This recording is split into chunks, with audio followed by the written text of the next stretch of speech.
নমস্কাৰ বন্ধু বান্ধৱীসকল, আমি গহপুৰত ফুৰিব আহিছোঁ। এতিয়া আমি কনকলতা বৰুৱাৰ জন্মস্থান বৰঙাবাৰীত আছোঁ। বৰঙাবাৰীৰ পৰাই আমি ভিডিঅ' ষ্টাৰ্ট কৰিম, আপোনালোকে চাই থাকিব।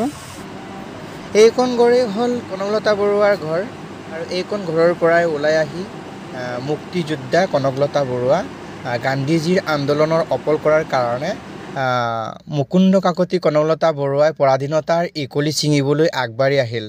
এতিয়া আমি গৈ আছোঁ মুকুন্দ কাকতিৰ ঘৰলৈ। মুকুন্দ কাকতিৰ ঘৰটো আপোনালোকক অলপ দেখুৱাম বাহিৰৰ পৰা। কনকলতাৰ কথা ক'লে মুকুন্দ কাকতিৰ কথাও ক'বই লাগিব। এইখন হ'ল মুকুন্দ কাকতিৰ ঘৰ। এইখন ঘৰৰ পৰা ওলাই আহি মৃত্যু বাহিনীত যোগ দিছিলে।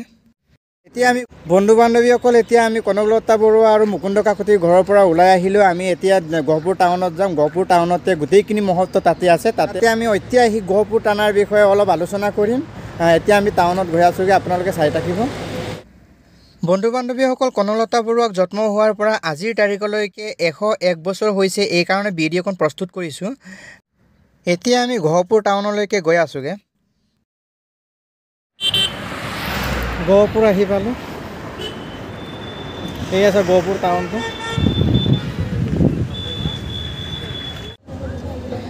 এয়াই আমাৰ গহপুৰ। যেতিয়া আমি পৰিচয় দিওঁ গহপুৰ সমষ্টিৰ মানুহ বুলি, তেতিয়া আমাৰ গৌৰৱ অনুভৱ হয়। আমি কনকলতা বৰুৱাৰ দেশৰ ল'ৰা বা ছোৱালী। তেতিয়া আমাৰ মনটো কিমান ভাল লাগে। এতিয়া আহোঁ মূল কথালৈ। মূল কথা বুলি ক'লে কনকলতাৰ কথা ক'বই লাগিব।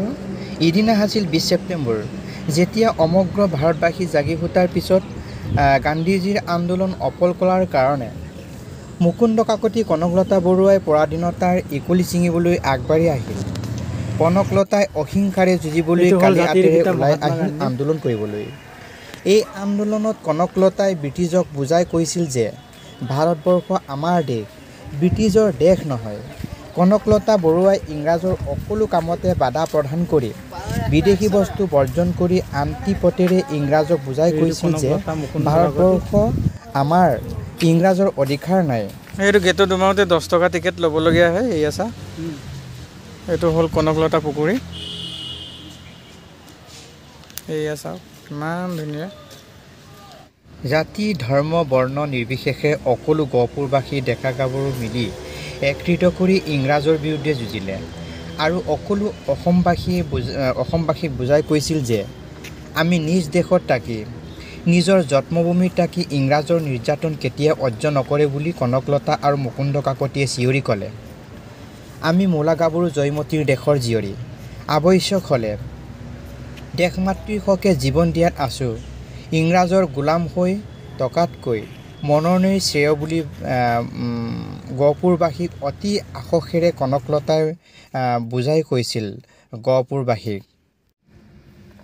কনকলতাই ইংৰাজৰ সেনাবাহিনীক ক'লে যে সঁচা কথা ক'বলৈ আমাৰ সাহস আছে, অধিকাৰ আছে। এজন অসমীয়া হৈ ভাৰতীয় হৈ মোৰ কথা কোৱাৰ অধিকাৰ আছে। এইখন আমাৰ দেশ, লাচিতৰ দেশ, মূলা গাভৰুৰ দেশ। পৃথিৱীৰ কোনো শক্তিয়ে নাই আমাক বাধা দিবলৈ। আমি সাহস নেহেৰুৱাওঁ। সাহসেই আমাৰ মূলধন বুলি কৈ জ্যোতিপ্ৰসাদ আগৰৱালাৰ অটমতিত কনকলতা মিত্ৰবাহিনীত যোগ দিলে।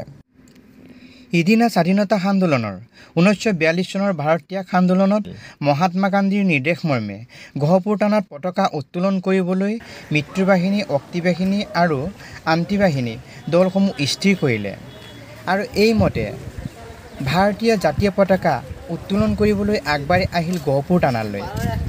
প্ৰথমতে অহিংসা নীতি লৈ আগবাঢ়ি আহিল কনকলতা বৰুৱা। অহিংসা নীতিৰ পৰা পিছুৱাই নাহিল কনকলতা বৰুৱা। বন্দে মাতৰম বুলি কৈ আগবাঢ়ি আহিল। আগবাঢ়ি নাযাবলৈ বহুতবাৰ ব্ৰিটিছৰ পুলিচে মানা কৰিছিল। পুলিচৰ কথা নামানি হাতত ভাৰতীয় পতাকা লৈ কনকলতা বৰুৱা আগবাঢ়ি আহিল। লগে লগে ব্ৰিটিছৰ পুলিচে 18 বছৰীয়া কিশোৰী কনকলতা বৰুৱা আৰু মুকুন্দ কাকতিক গুলিয়াই দিয়ে।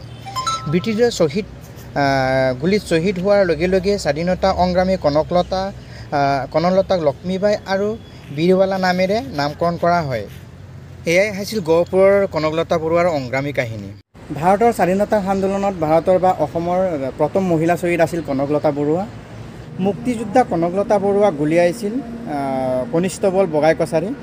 কনকলতা বৰুৱাক গুলীয়াই বগাই কছাৰীয়ে কেইদিনমানৰ পিছত পগলা হৈ এইটো কোৱাতে কিছুদিনৰ পিছত জাত মাৰি নিজে আত্মহত্যা কৰি মৰে। এইটো কোৱাটোত মই আপোনালোকক অলপ জুম কৰি দেখুৱাই আছোঁ। এইটো কোৱাতেহে আত্মহত্যা কৰি মৰিছিলে। এয়া চাওক, এয়া আপোনালোকক মই অলপ জুম কৰি দেখুৱাই আছোঁ। আৰু ইমান লেতেৰ পেতেৰ হৈ আছে, ইউজ নকৰে যে কোনো মানুহে ইউজ নকৰে। এইকাৰণে তাৰমানে কি এনেকুৱা হৈ আছে, জাবৰ জোঁথৰ হৈ আছে। এয়া চাওক, এইটো হ'ল গহপুৰৰ ঐতিহাসিক থানা। 1902 চনত স্থাপিত হৈছিলে আৰু ইয়াৰ পৰাই ব্ৰিটিছ পুলিচে কনকলতা বৰুৱাক গুলীয়াই হত্যা কৰিছিলে। কলাবাৰীৰ ৰামপতি ৰাজখোৱা অলপো ভয় নকৰাকৈ থানাৰ পিছফালে গৈ টিঙৰ ওপৰত উঠি ব্ৰিটিছৰ পতাকা নমাই ভাৰতৰ জাতীয় পতাকাখন লগাই দিছিল। কিমান সাহসেৰে লগাই দিছিলে। দুটা গুলি ফুটাৰ পিছতো ভয় নকৰাকৈ লগাই দিছিলে। এইটো হ'ল গহপুৰৰ ভৰপুখুৰীটো। আৰু কনকলতা পুখুৰীৰ মাছবিলাক চাবি, মই মাছবিলাক অলপ জুম কৰি দেখুৱাই আছোঁ আপোনালোকক। জুম কৰি দেখুৱাই আছোঁ। এয়া কিমান ধুনীয়া ধুনীয়া মাছ চাওক। মাছবিলাক মুড়ি 1 পেকেট দিবৰ কাৰণে লৈ আহিছিলোঁ আৰু এই চৰাইবিলাক অলপ ডিষ্টাৰ্ব দিয়ে। মুড়িটো মাছবিলাক দিলে ইহঁতেহে খাব আহে। সেয়া চাওক কেনেকৈ খাই আছে মাছবিলাক, মুড়ি পেলাই দিছোঁ। বন্ধু বান্ধৱীসকল, আজিৰ ভিডিঅ'টো ইমানেই। যদি ভিডিঅ'টো ভাল লাগিলে লাইক শ্বেয়াৰ কমেণ্ট কৰি দিব আৰু ভিডিঅ'টো ছাবস্ক্ৰাইব কৰিবৰ কাৰণে নাপাহৰিব। ধন্যবাদ।